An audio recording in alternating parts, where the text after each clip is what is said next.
Hello, everyone. This is Tom Fox, along with Jay Rosen, Mr. Monitors himself, for episode 300, the All Good Things edition. We're both melancholy and in a party mode. Why? Well, because it's episode 300. We're a little melancholy because this is our last episode. Yes, the run is at its end this week in FCPA. This is our final episode. We're not quite sure what's going to happen today. We've invited several of our friends to join us, and they may or may not. We're going to talk about some of our favorite shows, some of the highlights over the years, and we are, as always, taking questions from our listeners. So if you have anything you want to throw at me and Jay, and you happen to be on LinkedIn, I will be able to see it in the chat function. Just do that right now while we're up.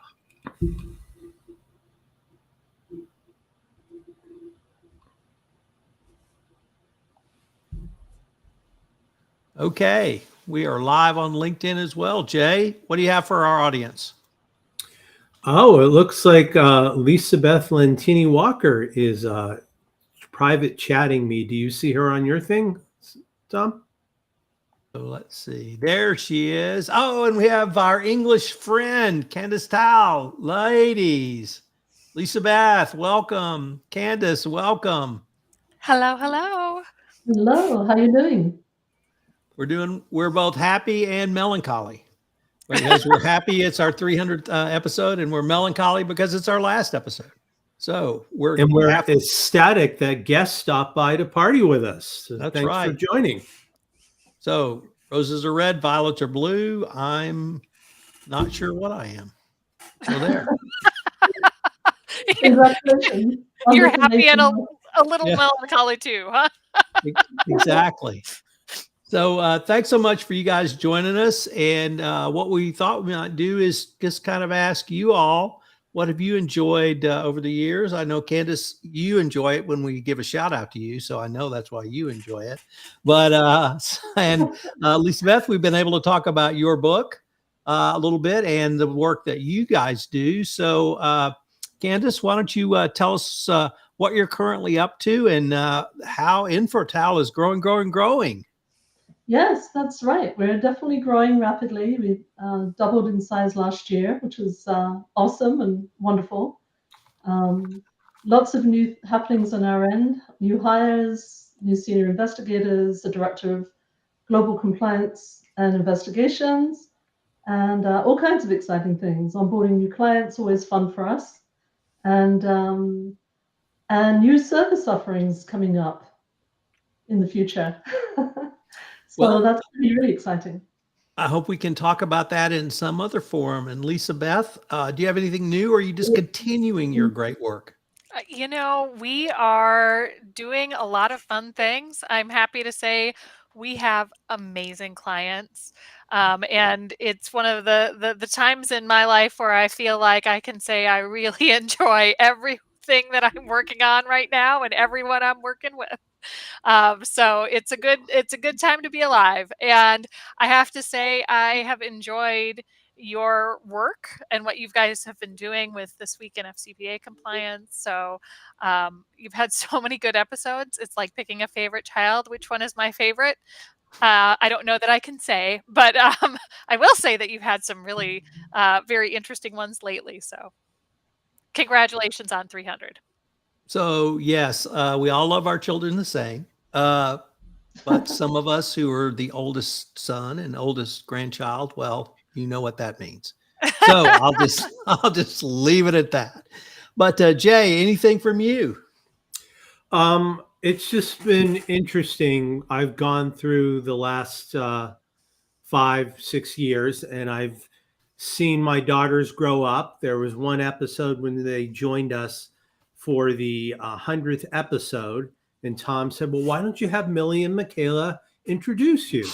So this is 6 years ago, so they were 8 years old, and Michaela says, Millie, do you know what FCPA stands for? And she goes, sure do, Millie. It stands for Fake Cat Pac-Man Actors. And Millie said, I don't think you're quite right on that, Michaela. So they did that. At one point, I was in the witness protection program, and I was coming from an undisclosed location in Orange County as we were in corporate housing. So I've seen, for some reason, Tom Fox's hair is always jet black, and mine has salt and pepper. Sometimes I have a beard. Sometimes I have a triple chin. So I've seen all the different looks, but it's really interesting. I think we're on this topic in a very interesting time. And if you look at the charts that they put out, 2016, when we started, was when FCPA fines were almost at their apex. Then they dropped a little over the Trump administration, but then they popped back up again in 2019. So we've seen guidances come and go. We've seen Wei Chen. And I just think the area is just much more populated by experts and people who know this. And now we're starting to even see things transition, bring in some TLAs, some three-letter acronyms to DEI and ESG. And there are so many things that we talk about each week on a weekly basis, Tom, that I just think it's been amazing how the sector has changed in the last 6 years. That's a great point, Jay. And both Lisa Beth and Candace, we have all been in this profession for some time, and we've all seen the evolution. And Candace, certainly the evolution I've seen in not only your business, but what you've been asked to do. The interesting thing about you, for me, is things you were talking about 10 years ago. People are finally figuring out, we need to be doing those things. And many times I thought you were kind of off in the corner, or in the forest shouting and no one's listening. But all of those things you said about background checks, all of those things you said about character matters, all of those things that you said about, you have to take a deep dive. If you're going to put someone in a CEO of a multi-billion-dollar company, you have to understand what you're getting. It doesn't mean you have to say no, but you really need to know what you're going to get. And you were saying that, at least in our space, before anybody else was. And now that's almost routine, or at least I think it's a lot more prevalent. So kind of how have you seen that evolution, Candace? Well, it's a great question, Tom, because we've always known that you can do due diligence on executives and companies globally. It's been something that investigators have been doing for decades. And how you apply that to different regulatory situations makes a huge difference particularly to outcomes, as you know, fines and penalties and reputational damage to companies and corporations, issues that can protect the board of directors that could be found out easily, that companies have not really seemed to be really truly in tune with until maybe in the last 5 years. That has been available to them for many, many years beyond that. And I think the DOJ and SEC investigations are starting to highlight and underscore how important due diligence is, in addition to legal due diligence and financial due diligence, because it's always the human beings that actually cause the problems for companies, not just the procedures and processes that they have in place. So I think that it's shaped and become much more available. People understand more about what they can do, especially in the compliance and risk management fields. Whereas previously, maybe 10, 15 years ago, 20 years ago, it was really more investigations and security departments that looked at those things. So it's really driven it into the foreground. And I think that's fantastic because companies, it's all about how do you protect your profits, right? A lot of people think, it's a loss center in business, but actually it's a profit protection center for large corporations.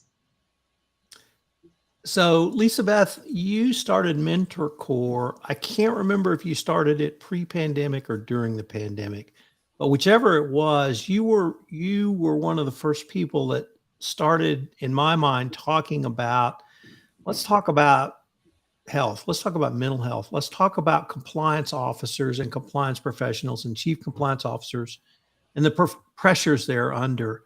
You've continued to talk about that. Now others talk about it, but in my mind, you were really a leader in starting and leading that discussion. How have you seen that part of what you do evolve?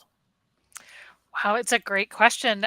So I am thrilled that I am currently the well-being editor over at Corporate Compliance Insights. So the publication that Sarah Haddon and crew run, I'm really excited to have that platform. I think that there has been so much more awareness as we've navigated the pandemic, but think that we still have a long way to go. I see a lot more people speaking about it, but I do think that we really need to find ways to create structures, not just platitudes, for people. And like Candace mentioned, people are the largest surface area for potential threats, for potential misdeeds, and a whole host of other things. And we know that people are under stress and pressure. We've seen what happens when society is put into kind of a vacuum, and there's this great sucking sound as everybody starts deflating.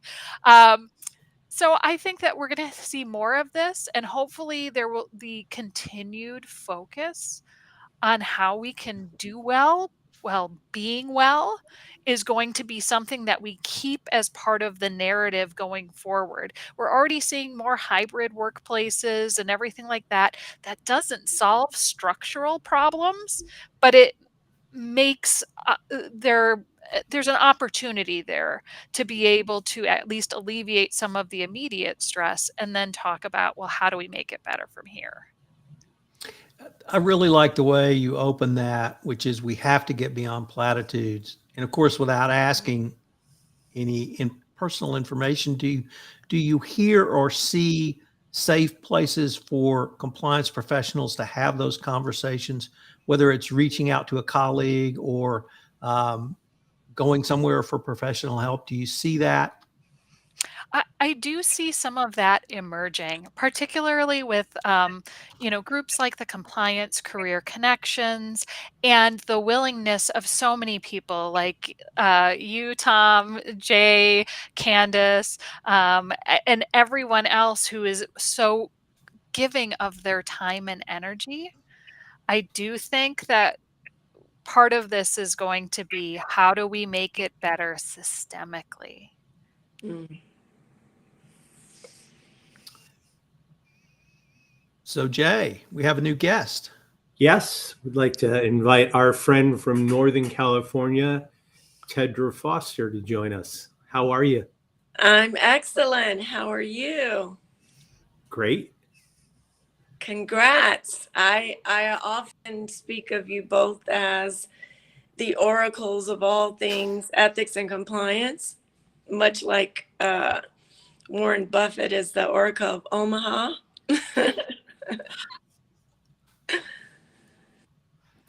Well, I don't think I've ever been called an oracle, but I'll certainly take it. So that really, I think, tries, without perhaps the oracle part, but with the other thoughts, that we really have tried to bring kind of a weekly wrap up. And Jay talked about the evolution of what we have talked about over the years. And one of the things that struck me is when we started off, it was almost tactical with a news report. And then we expanded out to really a wide variety of topics, behavioral psychology, obviously ESG, and many other things that touched upon a compliance program in ways 6 years ago they weren't seen as, and certainly beyond that. So it's been a great evolution and experience for me to look back over the past few years and read about some of the stories we looked at. Obviously, the FCPA stories were front and center for what we talked about, but we talked about a much wider remit of things. And so what I wanted to do for my next part was talk about some of the episodes that had the largest audience and some of the stories, and you'll see this evolution. So believe it or not, looks like our top episode, we didn't even have a title way back then. It was just episode 56, and it was from June 2017, and we had nearly 6,000 downloads on that episode. And that was when the Kokesh case was decided by the U.S. Supreme Court around profit disgorgement of and SEC enforcement actions. And the Supreme Court said you can only go back 5 years. Next up, as Jay previously mentioned, was Wei Chin leaving the Department of Justice. It turns out the same week, Andrew Weissman left as the head of the fraud section and went to the special counsel's office. We had a former general counsel from Petro Tiger, Gregory Wiseman, banned from the SEC practice. And our next episode was from opening day 2018 with nearly 5,700 downloads. We had an FCPA enforcement action. Canada finally had a deferred prosecution agreement. We looked at the Caremark decision as it was currently evolving. And turns out that was the week that I started the Innovation and Compliance podcast, which I had completely forgotten. Episode 88 was the birthday edition. It was my mother's birthday, not my birthday. In early February of 2018, we discussed the thing that struck me as one of the commentators we've had cited to a lot is Jeff Kaplan.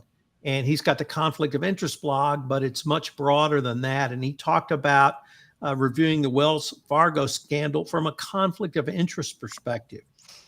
We looked at a fellow who's unfortunately not in compliance anymore, Ben DiPietro. Ben was one of the original Wall Street Journal Risk and Compliance Journal reporters and crusty old guy. And he wrote some great stories that we talked about over the years.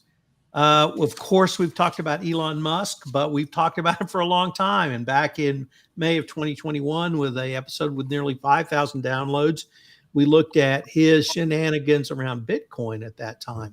It was long before Tesla, or excuse me, long before Twitter or anything. Once again, Jeff Kaplan talked about the moral hazard gap. We began to talk about diversity and inclusion. We talked about what a CCO's most important resource is, and surprisingly enough, we found it to be their customers. So lots of different things, different ways to look at things. And then finally on the top 5, and this was the first episode where we had a guest. Jay and I had Pamela Fierst on, and I met her at a conference, and she came on the show, and she was great. She worked in conflict minerals at the State Department and was just a fabulous person to join, and gave us some great insights from a perspective that neither Jay nor I had. So it was the first time we did that, and we've had several guests since then. So Jay, what were some of the things that stuck out or struck out to you? Well, I kind of did a similar exercise to you, Tom, and I looked at every 50 episodes. So it's interesting how people come in and out of the story. When we did our first podcast on April 22nd, 2016, I was still in the translation business. So before Mr. Monitor, there was Mr. Translations. And at that time, the company I was working for got bought by private equity and became the United Language Group. So that first episode, we only had a top 3 stories, and then we talked a lot. And as things have progressed, now we do the top 10 because there's the variety of all these different pursuits that we have now with ESG, with the different things, all that kind of stuff. Then we went in as Tom started to build his compliance podcast network. We had podcasts that we could talk about. So we do the top 10, and then something that was of interest to Tom. And then it began to grow. You were doing pods with Matt Kelly, Into the Weeds. You created the Compliance Life podcast every week. For a month, we looked at different compliance officers and what was their journey to the CCO suite. Then we started talking about Marville and doing things with the MCU. So I think what's interesting about Tom is he just has this curiosity that's never satisfied. And if he wants to learn about the cookie lady in Texas, he goes to interview the cookie lady in Texas. And I think where this podcast went was where Tom was interested. And it was much more than just a couple guys rehashing news that we talked about sports. We talked about Zion Williams' shoe blowing out, and the player now, 2.5 years later, is a shell of who he was when he was a collegiate athlete.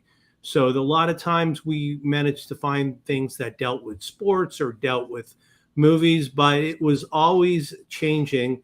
And as we got into the last 2 years, not only was it always changing, but we had different people that we heard from, friends of the podcast, reporters like Dylan Toker. And then one of the episodes I was looking at was Sam Rubenfeld getting out of the Wall Street Journal. And I believe he just came back in recently with another media outlet. So when we say that so-and-so is a friend of the podcast, we're not pontificating. We've made great friends all along the while. And then when I read about different companies that were in trouble, and I go, oh, I know that CCO, that's where so-and-so worked. So it is a very small community here.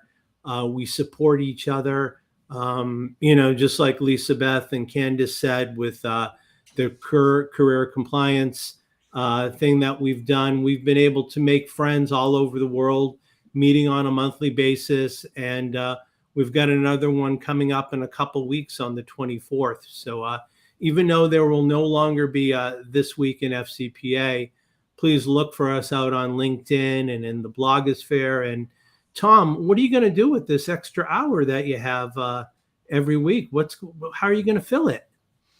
So I'm probably going to go see the cookie lady and buy more brownies. It would be probably a pretty good start. But Jay brings up a great point, and this is what I want to ask our guests about. One of the things that struck me, so I came to compliance out of the corporate legal department. And one of the things that struck me when I moved into compliance was that there really is a sense of community. And you can, if you have a question or you have a problem, you can pick up the phone and literally call anyone. Sometimes you can put a question out on LinkedIn or Twitter, and you're going to get somebody, number one, who has gone through that, but number two, they're probably willing to share their response. And I'm not going to give away confidential information or anything like that, but one, there are no trade secrets in compliance, but two, there are lots of different situations about how you apply a compliance program. And it just struck me that this community is very different than a corporate legal community literally across the globe or across America. And they do support each other. And you guys, our guests, have really embodied that as well. So I wanted to maybe ask our guests how you see the compliance community as perhaps different than some of the other professional communities you've been with. And Candace, you want to start? Sure. Well, and definitely kudos again, Tom and Jay, for your 300th episode. I think it's fantastic, and your breadth and depth of analysis has been fantastic, extremely helpful. So compared to other organizations I'm in, most of them are very close to the chest, don't share a lot of information.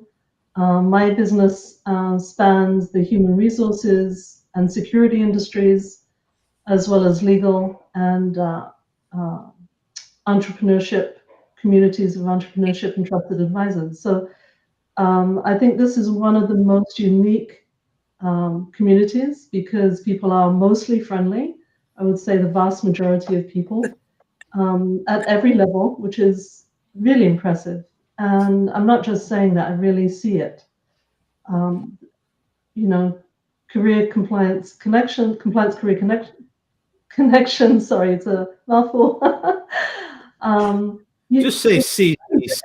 CCC, there you go. For the people who know what it was, I just messed that up really well. But it's a fantastic community of compliance professionals. You really don't see that. You definitely don't see that in the security industry. Absolutely not. And even in the HR world, I haven't seen as much of that. So I've been super impressed. And not only with people sharing their experiences, but being supportive of one another professionally.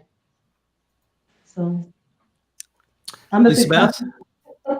Yeah, so I'm going to give a little quote by the Lorax, because in the Lorax they said, unless someone like you cares a whole awful lot, nothing is going to get better. It's just not.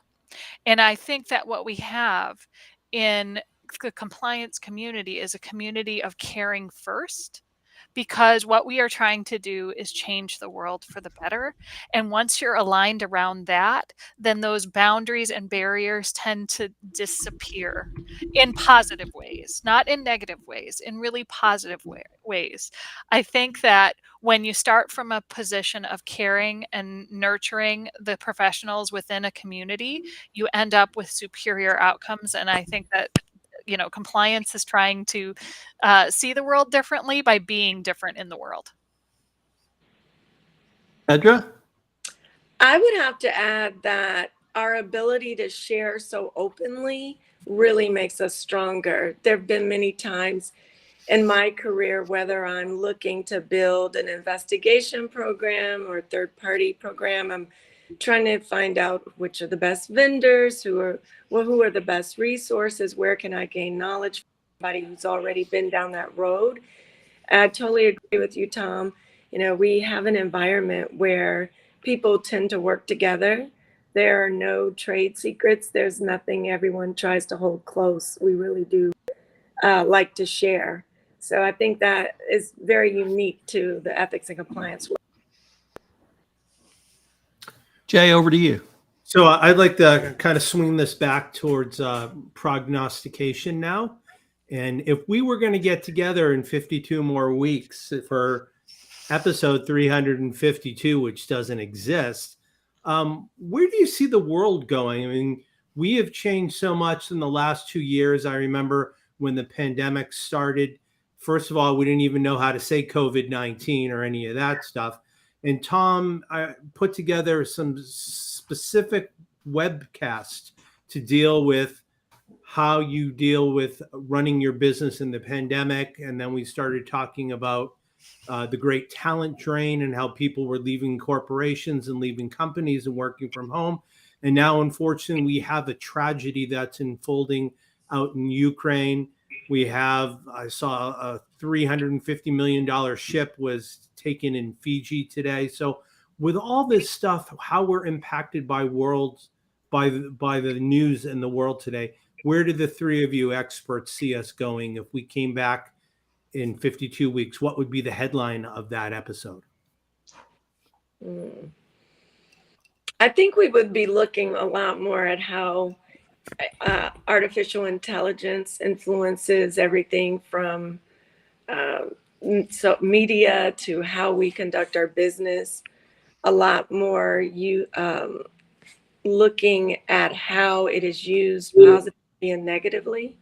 Also looking at governments and their alliances, how money is moving through various governments and how we're supporting those who are allies to us. I would hope that the Ukrainian war would be over by that time, as well as COVID. I think we would all look at how we're operating in post-pandemic world with people fleeing for certain types of luxuries that they care about that are more important to them than having a corner office or a title. So I think those are some of the things: artificial intelligence, how we're interacting with various governments, and how we're looking at people shifting as their values change to what's important to them. That's great. Lisa Beth, how about you? I think that we are going to be starting an era of accountability. I think a lot has happened. There were, controls which were put in place, which were kind of bubblegum and duct tape for a very long period of time. And I think we are going to end up with an uptick in enforcement because I think that many organizations and individuals are going to start being held accountable for things that happened during a time of stress and strain. And I think that's going to happen across nations as well. So I think we're moving into a different era where there's going to be challenges to values, and organizations, governments, etc., will have to decide where they sit as we are in this rapidly evolving world. I think it's going to be really interesting. And check back with me in 365 days. Candace? Organizations, governments, etc., will have to decide where they sit as we are in this rapidly evolving world.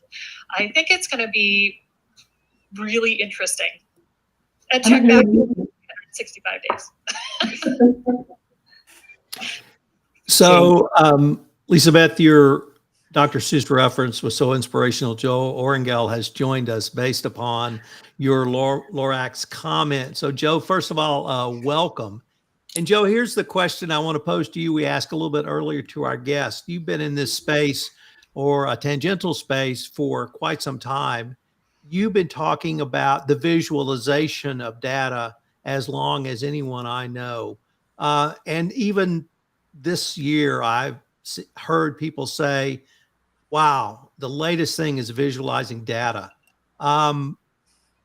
Where do you see, or how have you seen the evolution of what you have been trying to bring to internal audit, boards of directors, and the compliance community around visualization of data? I guess, Tom, the words that I heard from the sales guys 10 plus years ago about the technology was all about the democratization of data. That data would be more accessible and the tools would be easier to use. And that was their vision. So here we are 10 years later, and you know me, Kim is my far more technical co-founder and partner in this business. And when we began work, I was the guy drawing the Venn diagrams and he was the guy coding. And now I'm coding too. It's not because I've gotten smarter. It's because the tools have gotten easier. And I guess the way that I see data visualization kind of evolving, particularly in the compliance space and in the audit and finance world as well, is that these are general purpose tools. If you want to get your fingers dirty, by all means, everybody on this call has more than enough technical expertise to be pretty good at it. And if it's not your jam, that's okay. Then you find a bright, shiny young person. I think you had one of those on your podcast last month. And you find a bright, shiny college student or college grad that wants to learn about compliance and wants to learn about finance, and you kind of take this on together using their data skills. So, Lisa Beth, I think you really hit a big part of why I absolutely love this work. And you talked about how much you love what you're doing as we were getting started. So when I moved from legal to compliance, it struck me that I was a part of something much bigger. And back then it was called FCPA compliance. It was in 07 or 06, somewhere around there. And I realized that this was not just a US problem. This is not an FCPA problem. This is a worldwide problem. And I felt like every day, every time I did something, I was moving the ball forward. It could have been writing a blog. It could have been answering an email. It could have been answering a call. It could have been collaborating with a colleague. And that has really stayed with me since then. And every time I start to feel sorry for myself, I thought, well, wait a minute. This is the first time I've felt like I've had the chance to really move the ball forward. And I owe it to that fight to give my best effort. And that's something I never had in my professional career. So I really feel like I'm doing some good. I feel like I've done some good. And I feel like I'm going to continue as we all have evolved in our individual practices and our individual professions, literally as widely as Candace in security and background, Joe in internal audit, you and Tedra in compliance, Jay is a recovering screenwriter, bringing that talent, and me pontificating. So it's been just a great ride. I think we're probably going to wrap up, and we'll probably ask you guys if you could give us kind of some final words for this episode. And I guess we'll take the same order: Candace, Lisa Beth, Tedra, and then Joe, and then me, and then we'll let Jay take us home because that's what Jay does. Well, So Candace. Tom and Jay, congratulations. I think you've done an amazing job. But in the Compliance Podcast Network in general, but specifically this week in FCPA. Compliance, I think it's just been extremely and fundamentally helpful to people across all of these different disciplines. And the breadth of and scope that you cover, from ESG and climate change to ethics and compliance, to due diligence, to internal audit, internal controls. It's just been phenomenal. And I think that you deserve medals, never mind just a celebration. And so if this is the party to celebrate, we should break out the margaritas, definitely. I think this has been an amazing accomplishment, and I'm super proud of being part of that. And thank you for inviting all of these different guests and myriads of people that have been involved to bring this home and make it personal for compliance folks everywhere in the world. How many times do you get to do that in life? I think it's fantastic. Congratulations again. Thank you. Thanks. And I will echo Candace. It's always tough to follow Candace to start with, but I will say I am so proud of what you have done and brought to this community. It's really just mind-blowing that for the last 6 years, you have been bringing people together every week and making everyone understand that this is a profession. It's partially a lifestyle. It's choices about how you decide to navigate the world, and you have brought so light to so many voices and to so many different challenges that we are facing together, more united because both of you were here to help us find that path forward. So thank you and congratulations. And I'll pass it over to Tedra. I just want to say thank you for sharing your gifts. What you've done is made our world a little bit easier to navigate, and you've helped spread knowledge and insight that we really wouldn't get. So I really appreciate everything you've done. And Jay, I won't even say how long ago we met at a SCCE volunteer event where we were sweeping up weeds, but you have been more than a colleague or just someone I know in this industry. You were one of the first people I reached out to when I was ready to leave my warm, safe nest. And I asked you, do you think I could do this job? When I went on to a nonprofit and really left the biotech that I was at and kind of jumped out on my own. And I still, see you from here and there, and I'm just grateful that I know you, and I appreciate everything you've done, and both you and Tom. So thank you so much. Thank you, Tedra. Joe? Wow. Congrats. 300 is a lot of podcasts. I confess, I don't think I've listened to all of them, but many, and they make me better. And I've certainly appreciated these specifically, and the broader ones on the compliance network.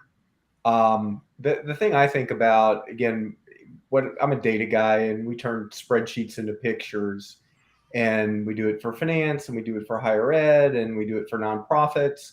But I've always enjoyed our work with you, Tom, and Jay in the FCPA space, because you all are asking and answering more important and more consequential questions. And instead of going to the file and pulling 20 pieces of paper and saying, what do these 20 say? with data, we can look at all of them, and we like working with people who get to ask and answer interesting questions. And boy, the things that I've learned in terms of what makes a violation, and DOJ, SEC, etc. You get to do great and interesting and meaningful work, and it's been fun as well. So great to be a part here today. Thank you. So for me, I think having you guys on here has really encapsulated what this experience has been, which is this really is not just a community that cares, but a community that you can pick up the phone and call anybody, and you can get an answer. And if they don't know the answer, they know somebody who knows the answer, and they'll make that intro. And the number of virtual introductions I've received and given, I can't even begin to count. But literally across the U.S. and indeed across the world. The other thing I've learned is Jay Rosen is the ultimate New England homer. And in spite of the fact that the Patriots were caught cheating at least 3 times, he does not hear any of that ever. So it's funny how that works. Not that Houston ever's had those issues, but the Yankees cheated and they didn't get to the World Series. So it's been fun. It's been fun to watch and really read people who are out there commentating in our space. And this experience has caused me to learn a lot more, simply because I've been forced to read articles for this podcast every week. So that's been a lot of fun. I wanted to thank Jay for doing this with me. Yet again, we've had a great ride. So Jay, what are your final remarks as the fat lady is warming up to sing? I still won't know what to do with myself next Wednesday. I'll be saying, Tom, what are the stories we're going to do? What are the stories I need to prep? So if I make it through next week, I think I'll be okay, but it'll be baby steps. But I guess what I'm supposed to do is bring this home. So on behalf of Tom Fox, the compliance evangelist, if you need an introduction or you need to talk to him, you can reach out to him at tfox@tfoxlaw.com. And I am the split person here, Mr. Translations, who became Mr. Monitors, and you can reach me at the initial J, ROSEN, at affiliatedmonitors.com.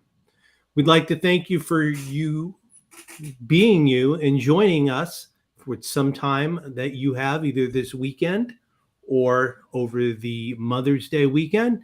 We hope you'll have a listen and enjoy us. And remember that 300 episodes are all available on this amazing new device called the internet.